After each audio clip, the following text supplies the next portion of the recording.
네, 오늘은 사실은 다음 주가 연합속회입니다. 연합속회이고요. 제가 말씀을 전하려고 하는데 속회공과의 순서에 따라서 그래서 그러나 또 그 다음 주 수요일 날은 또 우리 교회에서 오랜만에 부흥회 연합성회가 열리게 됩니다. 저녁에 집회가 있기 때문에 집회하는 동안 우리만 여기서 또 따로 있기에는 제가 안 될 것 같아서 너무 하고 싶지만 그러나 일단은 우리 교회의 영적인 지방 성회이긴 하지만 우리 교회에서 부흥회 연합 성회가 김영봉 목사님 모시고 모이게 됐어요. 그래서 오늘은 이게 이제 화면으로는 두 번 나눠서 가겠지만 우리 연합속회 건에 대해서도 왜냐하면 또 연합속회로 다 모이시는 건 아니고 또 그 공과를 가지고 속회를 하는 팀들도 있어서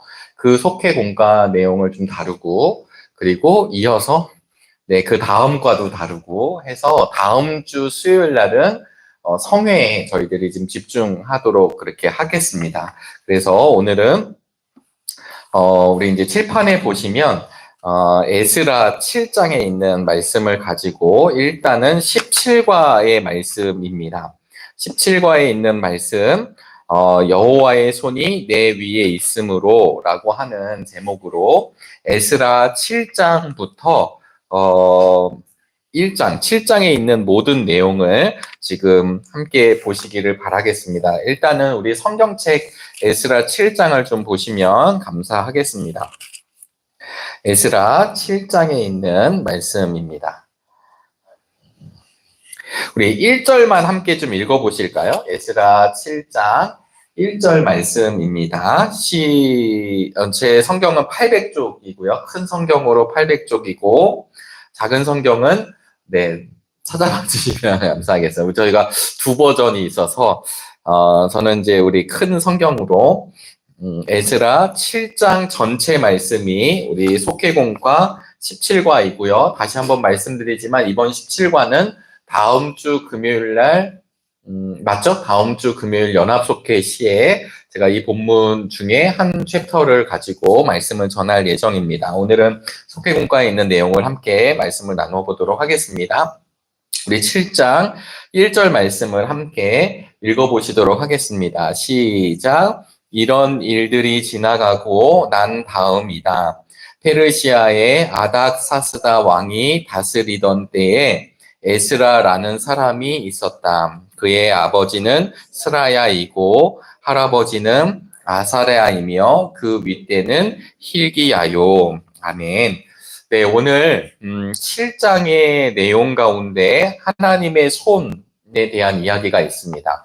우리가 에스라하고 느헤미야를 말씀을 읽으실 때 전에도 말씀을 드렸지만 이 에스라 느헤미야는 귀한 시대의 이야기를 다루고 있거든요. 그런데 이 귀한의 이야기의 핵심, 그러니까 우리 신앙에 있어서도 핵심이 무엇이냐면 하나님의 손이 움직이시는 거예요.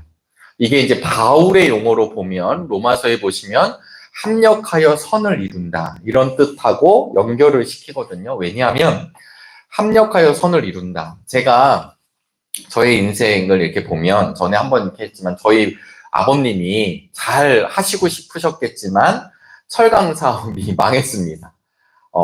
누가 망하고 싶어서 망한 사람이 어디 있겠으며 누가 못하고 싶은 사람이 어디 있을까요? 그런데 망했어요. 망했고 아버지로서 가장으로서 힘이 드셨을 거예요. 제가 이제 지금 이렇게 보니까. 그런데 오히려 그 일이 지나가고 난 뒤에 장로로 피택이 되고 장로님으로 부름받은 저희 아버님이 더 견고하게 서시는 것을 이제 아들이 보게 된 거죠. 그러니까 저희 아버지가 뭐 아주 유명한 장로님도 아니고 뭐 시대를 이끄는 사람도 아니고 뭐 성공해서 막 아들을 팍팍 밀어주는 지금 그런 건 아니지만 오히려 그 시간을 통해서 본인의 인생을 하나님께 먼저 의탁하고 그리고 자신의 신앙이 점검되고 그리고 이제는 두 아들들 저는 이제 목회를 하고 있지만 제 동생은 이제 해외에서 살아가면서 물론 자기가 자기 뜻대로 이렇게 살아가지만 얼마나 기도를 해주시는지 몰라요. 그러니까 아버님이 그 일을 겪고 나서 경제적으로는 우리 집안이 좀 무너졌지만 오히려 그 시간을 통해서 신앙적으로나 그것이 제가 목회의 길을 걷는 거, 목사로 부름을 받는 거와도 전혀 무관했던 게 아니라 그 사건이 계속 두고두고 저에게 온 거죠. 그러니까 합력하여 선을 이룬다는 거. 누군가가 시험에 떨어졌대. 누군가가 안 됐대. 누군가가 힘들대. 이런 얘기가 인간적인 눈으로는 안 됐다. 어떡하냐. 우리가 이렇게 얘기할지 모르지만 그의 인생을 통틀어 보면 오히려 그 시간 때문에 그의 영혼이 살아났다. 이거는 믿는 사람들만이 할 수 있는 거죠. 그러니까 다시 에스라 느헤미야로 얘기하시면 원래 에스라 느헤미야는 한 권이었어요. 책이. 네, 그런데 이제 제롬 성경이 나올 때 제롬이라는 사람 때문에 이 에스라와 느헤미야를 좀 구분하고 분리를 한 것이 지금까지도 이렇게 고착화가 돼서 우리가 에스라, 느헤미야를 따로 읽지만 원래는 에스라, 느헤미야가 한 권의 책이었습니다. 한 권의 성경이었죠. 그래서 그런 맥락으로 오늘 잠깐 설명을 드리고 우리 에스라 7장에 대한 이야기 마무리하고 느헤미야 2장의 이야기 그리고 이제 계속해서 이 에스라 느헤미야 본문이 나오기 때문에 한 번 더 말씀을 나누도록 하겠습니다. 그래서 에스라 느헤미야가 이 시대를 통해서 우리에게 알려주는 것이 있는데 그게 뭐냐면 지금 포로 귀환을 하는 거잖아요. 그러니까 포로 귀환을 지금 하고 있고 제가 조금 노트를 다시 한번 좀 해보도록 하겠습니다. 네. 포로 귀환을 이렇게 하는 거거든요. 근데 전에도 말씀드렸지만 에스라라고 하는 이름은 네. 에스라. 우리가 이제 지금 에스라 본문을 이렇게 하고 있습니다. 에스라라고 하는 이 학사 혹은 제사장 그 다음에 서기관 이게 다 포함이 되거든요. 이분에게는. 근데 이 에스라라고 하는 말은 하나님께서 도와주신다라는 뜻이에요. 자신의 이름 자체가. 느헤미야 우리가 이렇게 어떤 리더십 얘기를 할 때 꼭 빠질 수 없는 성경의 인물들 중에 하나가 느헤미야이거든요. 이 느헤미야는 하나님이 우리를 위로하신다. 지금 이런 두 명의 리더를 통하여서 지금 이 성전 재건, 느헤미야, 성벽 재건 이렇게 이루어져요. 그러니까 이게 조금 아시겠지만 성전이 나오고 성벽이 나오는 거예요. 그래서 이 부분을 조금 오늘 다시 한번 좀 이해를 해보시고 이야기를 나누도록 하겠습니다. 제가 지지난주인가요? 처음에 할 때도 말씀을 드렸지만 이 부분을 다시 한번 좀 말씀을 드릴게요. 586년에 남유다가 멸망을 합니다. 누구에게? 바벨론에게 멸망을 하게 되죠. 그리고 나서 조금 시간이 흘러서 539년에 누가 등장을 하냐면 고레스 왕이 등장을 합니다.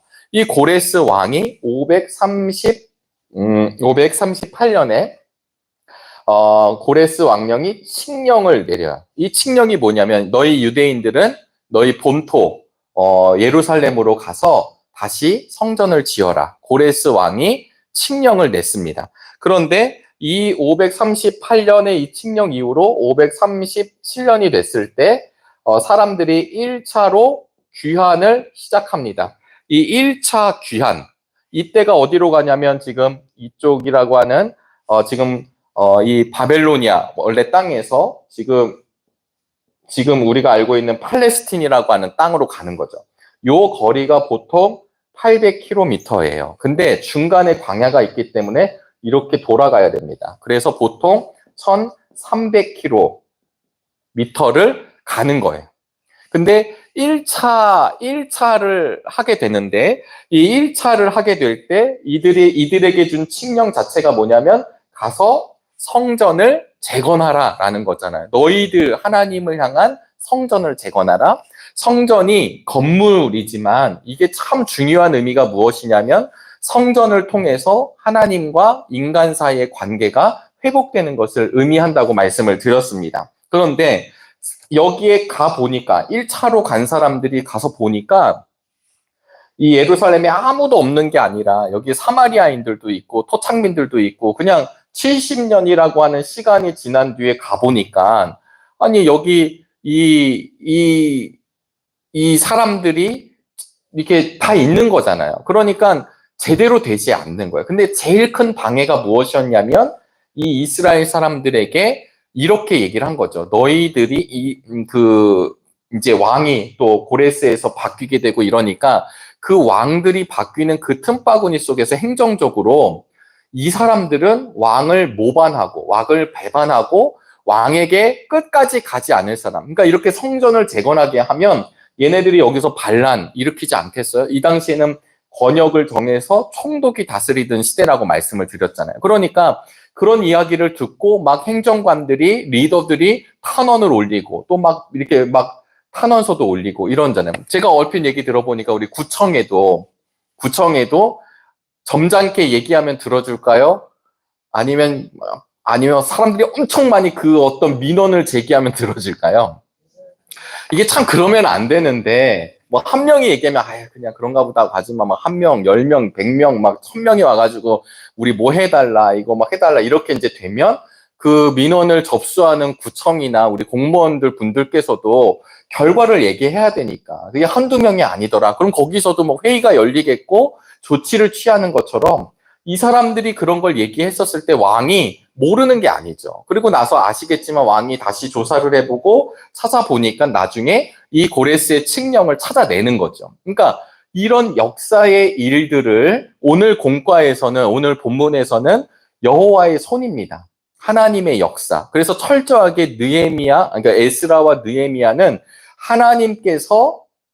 하나님이 어떻게 다시 성전을 재건하는지에 대한 하나님의 관점, 하나님의 방법, 하나님의 이야기가 담겨져 있어요. 물론 왕들도 등장하고 에스라도 등장하고 느헤미야도 등장하지만 그런 이야기가 있습니다. 근데 저번에 말씀드렸다시피 제대로 성전을 만들지 못해요. 여러 가지 어려움 때문에.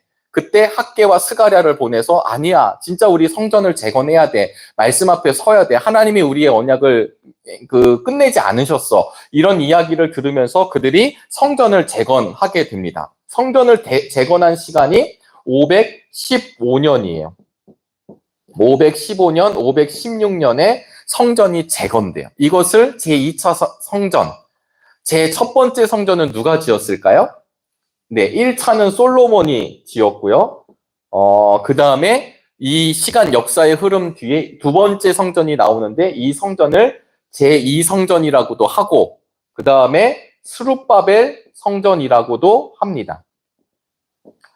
나중에 이 성전이 3차로 가면 이게 이제 나중에 헤롯 성전이 되고 이 헤롯 성전이 AD 70년에 디도 장군에 의해서 완전히 그냥 이제 멸망이 되면서 예루살렘 성전이 무너져 내리고 이스라엘이 멸망을 하면서 완전히 그냥 흩어지게 되고 다시 이스라엘이 재건될 때까지 흩어져 사는 유대인들, 이제 유럽의 역사로 이제 넘어가게 됩니다. 근데 515년, 516년에 성전을 재건합니다. 기쁠까요? 안 기쁠까요? 네, 기쁘죠. 저희 공과가 지난번에 이걸 이야기했는데 이 성전이 재건되고 난 뒤에 문제가 뭐냐면 한번 말씀을 드렸습니다. 그때 문제가 뭐냐면 재건이 되면 다윗의 영광이 올 거라고 생각한 거예요. 우리가 그렇게 얘기했으니까.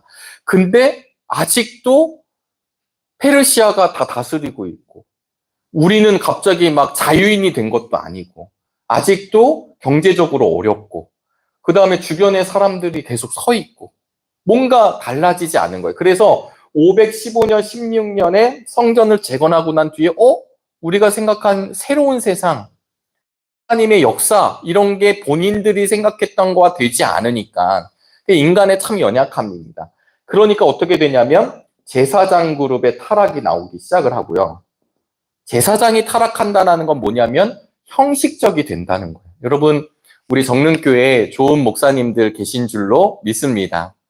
아멘이신가요? 네, 우리 방송 보시는 분들도 아멘 이렇게 하면 참 좋겠습니다. 왜냐하면 좋은 목사님들을 만난다는 건 뭐 인격적으로 훌륭한 것도 있고 그리고 성품이 좋은 것도 있고 다 좋지만 하나님 앞에 신실한 거예요. 그래서 아시겠지만 내가 저 사람을 별로 좋아하지 않아. 그러면 그 사람이 막 잘못된 길로 가요. 근데 별로 친하지도 않고 별로 관심도 없고 애정도 없어요.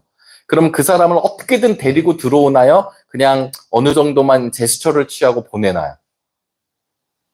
네, 다 그러시지 않으셔서. 내가 별로인 사람에게는요, 그냥, 그래도 그렇게 가면 안 되지. 정도라는 거예요.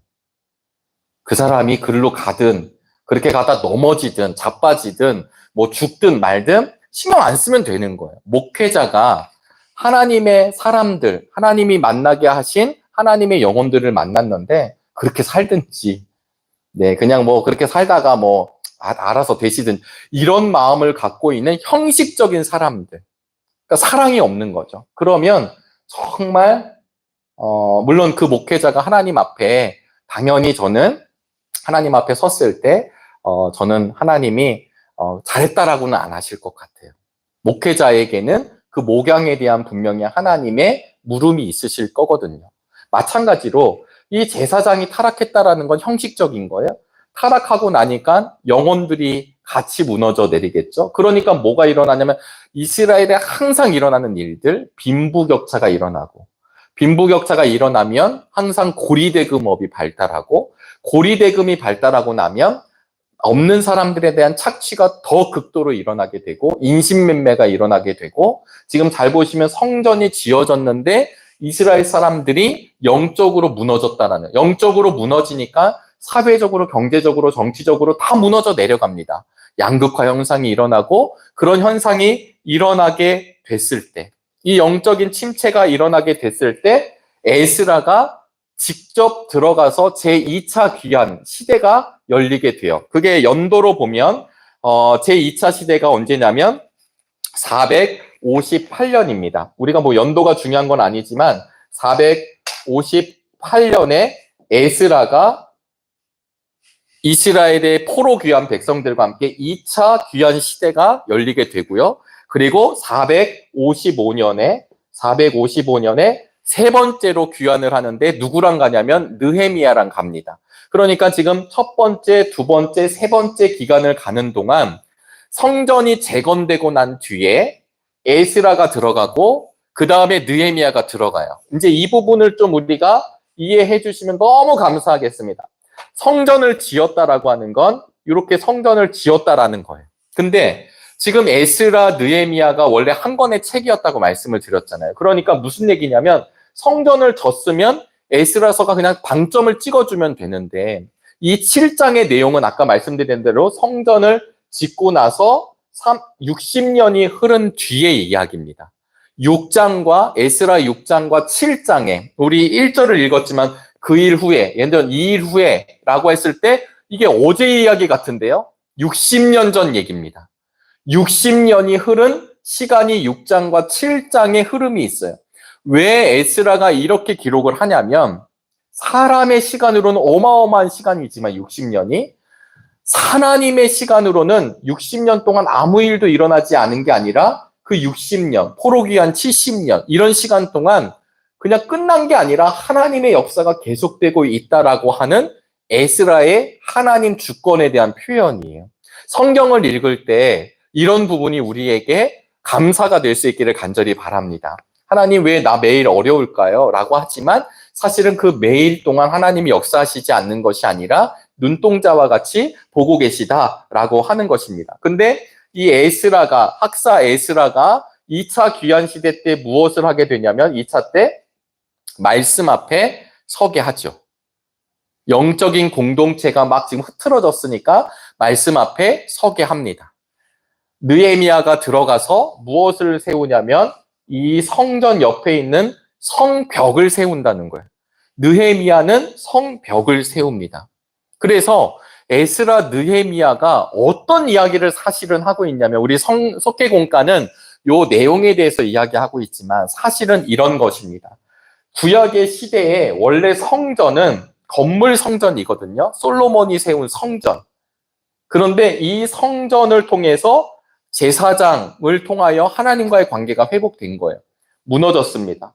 근데 지금 성전이 세워졌는데도 이스라엘 백성의 온전한 회복이 없죠.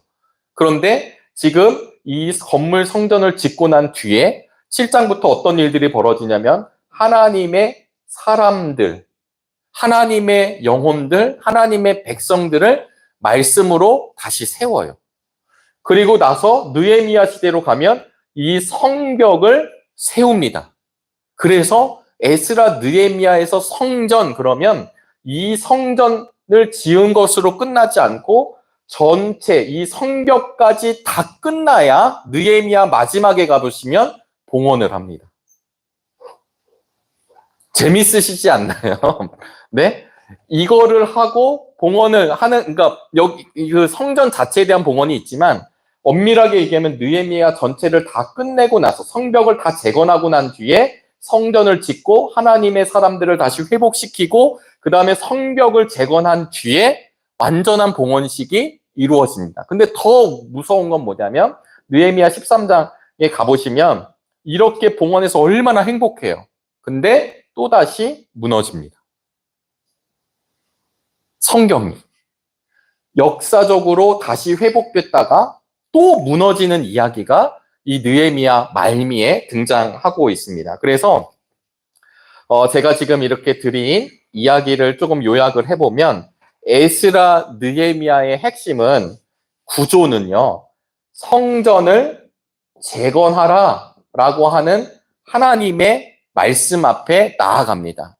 그러면 가운데는 무엇이냐면 성전이 재건됩니다. 성전이 재건되고 난 뒤에 그 다음 어떤 일이 벌어지냐면 성전을 봉헌합니다. 요 세 구조로 지금 에스라부터 느헤미야 말씀까지 이어지고 있는데요. 이때 에스라 느헤미야의 핵심적인 이야기가 있는데 그게 무엇이냐면 왜 이런 성전 이야기를 하면서 에스라 느헤미야가 어디까지 전개가 되냐면 이 사람들이 아까 말씀드린 대로 515년, 16년에 성전을 재건했습니다. 그런데 이 성전을 재건하고 난 뒤에 하나님의 역사가 본인들한테 일어나지 않는다고 생각하고 영적으로 무너지잖아요. 영적으로 무너지고 있을 때 사실은 무슨 이야기를 하고 있냐면 야, 우리가 지금 여기 서 있는 것이 맞는가? 라고 하는 자신들의 물음이 와요. 70년 동안 원래 이스라엘 백성이었다가 바벨론으로 귀환을 간 바벨론의 포로가 되었습니다. 아주 나이 많으신 분들 중에 여기도 경험하고 여기도 경험한 분이 있지만 대다수는 바벨론에서 자랐고 바벨론에서 경험을 한 사람들이 신앙적인 열망과 종교성을 가지고 들어오는 거예요. 많은 사람들이 야, 지금 이 바벨론이 난 편한데 내가 굳이 800km, 1400km를 돌아서 내가 지금 예루살렘으로 자 가십시다 라고 했을 때 갈 수 있는 사람이 의지로만 할 수 있는 영역은 아닌 거죠.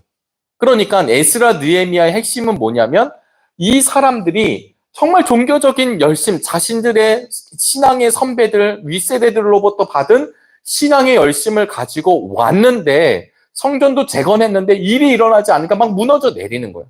그랬을 때 그들의 물음이 무엇이었냐면 우리 하나님이 아니신가? 우리는 이스라엘 백성이 아니신가? 아닌가? 라고 하는 우리의 정체성이 무엇인가를 묻는 물음이 에스라 느헤미야를 통해 답을 하고 있는 것. 다시 말씀드리면 오늘 우리가 속회공과를 교육하는 시간이지만 우리가 말씀을 볼 때마다 하나님의 사람들, 믿음의 크리스찬들이 살아가기가 참 어려운 걸 경험하고 있습니다. 그런데 내가 정말 이거 하나님이 나를 도와주시는 건가? 하나님이 나를 붙들어 주시는 건가? 우리 교회들마다 막 쇠퇴한다고 그러는데 그럼 교회 하나님이 보호해 주시지 않는 건가? 아, 나한테 왜 이런 일이 일어나는가? 왜 우리 자녀한테 이런 일이 일어나는가가 없으면 참 감사하겠지만 간혹 일어날 때가 있는 거예요. 목사님들도 아, 내가 정말 목회를 잘하고 있는가? 아, 내가 정말 잘 가고 있는가? 이런 물음 앞에 있을 때 지금 에스라와 느헤미야를 통하여서 답을 주시는 거예요. 근데 그 얘기가 뭐냐면 하나님은 예전에 그러니까 망하기 직전에 하나님, 이스라엘의 하나님, 아브라함의 하나님, 이삭의 하나님, 야곱의 하나님, 그 하나님이 우리 이스라엘의 하나님이라고 하는 걸 고백하잖아요. 그래서 에스라 느헤미야를 보면 의도적으로 여기서 의도적이라고 하는 건 그런 가르침을 주고 그런 대답을 주기 위해서 이스라엘의 하나님이 여러분에게 말씀하신다고 쓰고 있어요. 나중에 가셔서 읽어보시기를 바랍니다. 그냥 하나님이라고 해도 좋은데 에스라가 이스라엘의 하나님이라는 표현을 써요. 근데 이스라엘의 하나님은 722년에 북이스라엘이 망하거든요. 아수르에게. 보통 북이스라엘이 망하고 난 뒤에는 그 다음 역사에서는 항상 남유다라고 표현하지 이스라엘이라는 표현이 없어집니다. 이해되시죠? 이 515년, 16년, 700년, 그러니까 막 이게 제가 산수를 잘 못하 한 200년 이상 이스라엘이라는 말이 사라지고 쓰던 사람들에게 에스라 느헤미야는 의도적으로 이스라엘의 하나님이라고 쓰고 있는 거예요. 남유다의 하나님이 아니라 이 민족의 하나님이라는 거. 그 하나님이 너희들이 망해서 바벨론으로 간 것처럼 보여지지만 남은 그루터기들을 다시 오게 하셔서 성전을 짓게 하고, 왜냐하면 이 성전을 통해 내 백성들과 관계를 끝까지 맺으신다는 거예요. 근데 문제는 성전을 하나의 건물 성전이 아니라 그 성전 재건의 역사에는 무엇이 담겨져 있냐면 흐트러져 있고 낭망하고 낙심하고 좌절하고 절망하고 아무것도 하지 못하는 이스라엘의 백성들, 포로 귀환한 백성들을 다시 말씀으로 세우는 역할이 에스라와 느헤미야에게 있었다는 거예요. 그러니까 하나님의 역사는 해봅시다 라고 해서 되는 게 아니라는 거예요. 사실은. 잘해봐. 가르쳐줘서 되는 영역이 아니라 하나님의 말씀이 다시 심겨지고 그 말씀 때문에 우리가 바라보아야 할 그 분이 분명하게 보게 되었을 때 어떤 일이 벌어지냐면 우리의 영혼과 이 나라와 민족이 다시 세워지더라는 거예요. 그러면 이 성벽이라고 하는 건 사실은 어떤 의미냐면 이 성벽은 바로 우리가 이제 보통 의역을 하면 이게 일상의 삶이 됩니다. 성벽이라고 하는 것은 성전을 지켜주는 성벽처럼 느껴지지만 이 성벽이라고 하는 것은 세속하는 지점에 사람들이 경계선을 이야기해요. 이 경계선은 결국 우리의 경계선은 어디냐면 사실 이 부분에 있어서는 종교인들이 목사인 저는 조금 약하죠. 왜냐하면 저는 이렇게 안에서 성도님들과의 관계가 더 많지 제가 혼자 막 시장에 뛰어들어가고 그 다음에 혼자 막 혼자 어디 가가지고 누구를 막 처음 보는 사람 붙잡고 뭐 하지 않아요. 어떤 우리 정릉교회 부목사로 왔기 때문에. 그러니까 우리 교인들, 담임 목사님의 목회를 돕고 또 교육이 필요하고 담임 목사님 다 하실 수 없는 영역에 우리 부목회자들이 영역을 구해서 담임 목사님을 대신하고 보필하고 협력하면서 목회를 확장해 나가는 거거든요. 그러니까 중심 자체가 우리 권사님들을 볼 때가 더 많지 지금 교회를 한 번도 안 온 사람을 제가 찾아가서 볼 일이 거의 많지 않아요. 그러니까 종교인들, 우리 목사들, 목회자들은 이 안에서 성도님들과 얘기하지만 오늘 우리 권사님들은 오늘도 삶의 현장, 세상의 현장과 교회 안에 그 성벽의 경계선상에 있으신 분이 누구냐면 바로 성도님들이시라는 거예요. 그래서 나중에 우리가 신약에 와보시면 이 교회당이 에클레시아, 우리 교회가 에클레시아지 우리 정릉교회 이 교회 건물이 교회가 아니잖아요. 말씀드리지만 우리 교회가 끝까지 그냥 이 모습 그대로 있으면 참 좋겠지만 우리 정릉교회도 이미 이게 두 번째 지은 거잖아요. 예전 교회는 어디 갔나요? 저는 보지도 못했지만 우리 권사님들은 그림이 그려지시잖아요. 여기 뭐가 있고. 이것도 마찬가지예요. 이것도 여기가 뭐 지역이 어떻게 바뀔지 뭐가 있어서 몰라서 이 교회를 우린 기억하지만 이 건물은 사라지고 또 다른 정릉교회 예배당이 세워질 수 있습니다. 우린 건물을 교회라고 하지 않아요. 우리 믿는 사람들의 모임을 교회라고 하죠. 그랬었을 때 이 교회라고 하는 것이 바울을 통하여서 뭐라고 선포가 되냐면 바로 성전이 우리가 돼요. 성령이 거하시는 그곳.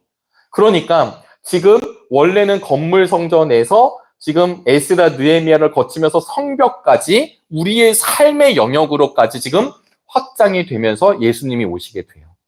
네, 이런 부분을 기억하시면 에스라와 느헤미야가 지금 다른 얘기가 아니라 그 긴 시간 동안 성전을 재건하고 말씀으로 회복하고 그 다음에 다시 성벽을 재건하는 일들이 그냥 역사적으로 그랬나 보다 이렇게 이야기하는 것이 아니라 성전의 개념이 이야기되고 있다라는 것을 한번 기억해 주시기를 바라겠고요. 그리고 나서 이 부분 에스라 느헤미야는 누가 하나님의 백성인가, 누가 진정한 하나님의 백성의 자격이 되는 게 무엇인가 라고 하는 것을 알려주고 있습니다.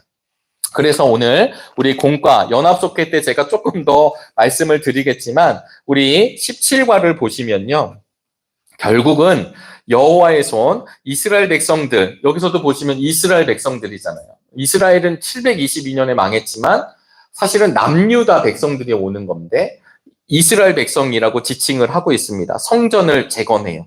그랬었을 때 예루살렘에 돌아온 에스라, 제2차 귀환 시대인데 이때 한 일이 무엇이냐면 하나님의 말씀을 연구하여 가르쳤다. 왜? 그들이 영적으로 다 무너져 내렸기 때문에 하나님의 말씀을 다시 가르쳤다라고 하는 것을 기록하고 있습니다. 두 번째는 그 말씀을 지키게 하였다. 율법이라고 표현하고요. 에스라에 보면 모세라는 말이 10번 등장합니다.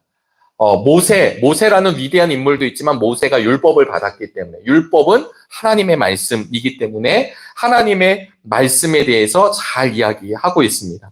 마지막 세 번째는 뭐냐면 27절, 28절을 통하여서 하나님을 송축하게 하는 일을 하게 하였다라고 하는 것입니다. 그래서 이 에스라는 잘 보시면 나중에 에스라를 천천히 읽어보시면요. 고레스의 마음을 하나님이 움직이셨다 이렇게 표현하지 고레스가 그렇게 내렸다 이렇게 표현하지 않습니다. 또 하나는 고레스가 칙령을 내렸을 때요. 아까도 말씀드렸지만 나는 여기가 더 좋은데 이렇게 생각할 수 있잖아요. 나는 지금 이 바벨론 나는 지금 이 땅이 너무 편한데 지금 이제 페르시아 왕으로 바뀌었지만 나는 이 페르시아가 너무 좋은데 라고 생각하고 난 가기 싫은데 하면 하나님의 역사는 이루어지지 않잖아요. 그런데 성경은 그 많은 왕들, 고레스도 나오고 아닥사스다 왕도 나오고 아하수에로 에스더까지 가면 막 나오지만 그런 왕들의 시간적 흐름을 이야기하면서도 뭐라고 이야기를 하냐면 하나님이 그의 마음에 감동을 주셔서 이스라엘 백성에게 하나님의 마음을 주셔서 결단하고 넘어간다라는 거예요. 저는 이 부분을 우리 속회가 나누실 때 놓치지 않으시기를 간절히 바랍니다. 꽤 긴 시간이고 좌절하고 낭망하는 시간들이 있지만 이 시간들을 잘 보시면 결국은 그렇게 되는 거예요. 그래서 나중에 우리가 7장에 보면 아닥사스다 왕이 에스라에게 내린 조서의 내용들을 보면 이스라엘 백성 데리고 예루살렘 올라가라. 두 번째는 재정을 내가 지원해 주겠다. 그 다음에 세 번째는 율법을 따라 백성을 재판하고 가르치라고 아닥사스다 왕이 이야기한다라는 거예요. 이 말을 듣고 에스라가 와서 그 말씀을 잘 지켜냅니다. 그러니까 여러분 우리가 이 일을 기억할 때 에스라라고 하는 사람의 위대성도 있지만 그러나 에스라 역시 하나님의 귀한 도구로 쓰임을 받고 있다라는 것도 함께 기억해 주시기를 간절히 바랍니다. 근데 하나님께 쓰임을 받는다라는 거의 핵심은 하나님의 부르심에 아멘 하는 거죠.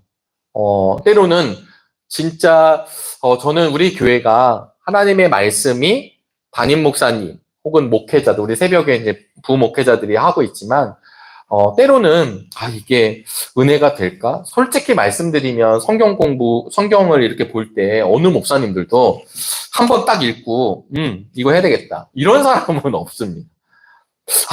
하나님 나에게 주시는 그래서 어떤 목사님이 이걸 막 100번, 1000번 막 읽는 거죠. 하나님 말씀을 달라고. 대예배 준비를 할 때 그런 거죠. 일주일 동안 계속 묵상을 해요. 묵상을 하는데 이게 여러분 그럴 때가 있거든요. 잘 이렇게 풀릴 때, 뭔가 생각도 나고, 이게 이제 하나님이 마음을 주시는 거죠. 그러면은 막 또 떠오르는 얘기들, 그 다음에 막 봤던 책들 막 연결도 되고, 말씀이 어딘가 막 그런 게 기억이 나고, 이러면은 막 너무 얼마나 좋아요. 그런데 아니 이게 도대체 이 말씀은 우리 성서 일과를 앞에 두고 저희끼리 하는 말이죠. 도대체 이게 성서 일과를 누가 이렇게 만드는 걸까? 누가 지금 이걸 작성하는 걸까? 할 정도로 이 말씀을 가지고 뭐 어떻게 해야 될까? 어떤 말씀을 나눠야 될까? 그런데 우리 전도사님들도 설교하고 저도 설교하고 담임 목사님도 설교하고 우리들의 모양도 다르고 학력도 다르고 스타일도 다르고 언어도 다르고 문체도 다르지만 사람이 하는 게 아니라 그런 다양한 사람들의 인생까지도 사용하시는 하나님의 언어를 말씀으로 만날 수 있기를 축복합니다. 때로는 틀리기도 해요. 다윗인데 막 삼손이 나오기도 하고 그러면 왜 삼손이라고 했는데 그냥 문맥상 다윗을 저렇게 긴장해서 잘못 하나 보다. 그냥 이러면 되는데 그거를 또 문자 보내고 막 전화하고 막 이런 분들이 다른 교회에 있었습니다. 네, 우리 교회는 없는데 근데 그냥 앞에 서면 그렇게 눈이 될 때가 있어요. 안 보일 때도 있고 이번 주 주일날 제가 틀렸거든요. 교동문 읽는데 아니 그냥 제가 전에 교회도 한번 잘못 읽어가지고 사람도 엄청 웃었었거든요. 그게 웃으면서 얘기하지만 서보면 그거 할 때 트라우마가 좀 생겨요. 제가 이게 좀 이런 얘기 좀 찬송 부를 때요.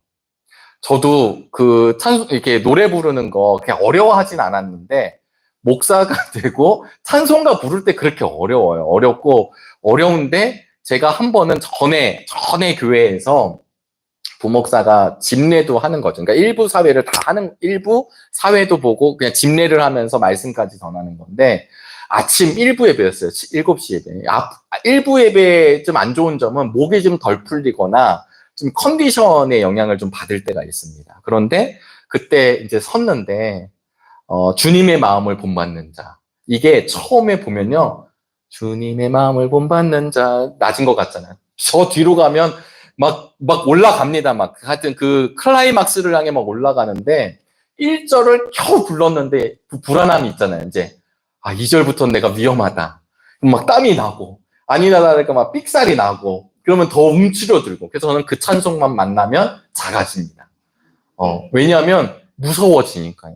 근데 제가 말씀드리는 건 실수하는 거예요. 목사님들도 실수하고 때로는 우리 성경 봉독자들도 막 실수하고 하지만 그런 것은 그냥 좀 우리가 연약해서라고 하는 부분이지 더 중요한 부분은 그것 때문에 정말 본질이 가려지면 안 되는 거죠. 제 실수를 눈 감아달라는 이야기는 아닙니다. 최선을 다해서 그러지 않으려고 하지만 가끔 그럴 때가 있어요. 그런데 이 말씀이 하나님 말씀이 지금 오늘 변준원이 오늘 잘 얘기하더라가 아니라 변준원을 통해서 하나님의 말씀이 가더라. 우리 목사님들을 통해서 그의 삶의 전반을 다 아시는 하나님께서 그걸 다 사용하셔서 그 언어로 또 이 성도들에게 꼭 맞는 말씀을 주신다. 그래서 그런 은혜가 날마다 있게 되시기를 주의 이름으로 축복합니다. 네, 그래서 오늘 저희들이 지금 보고 있는, 지금 연결해서 읽고 있지만 이 17과의 말씀은 하나님의 손이 내 위에 있다라는 이야기이고요. 이 본문에 대해서는 제가 다음 주에 있을 연합속회 때 조금 더 말씀을 준비하고 기도하면서 우리 연합속회 때 나누도록 하겠습니다. 여러분, 이 공과를 나누실 때도 혹시 연합속회가 아니라 또 개별적으로 속회들 나누실 때 은혜가 넘치시게 되기를 간절히 바라겠습니다.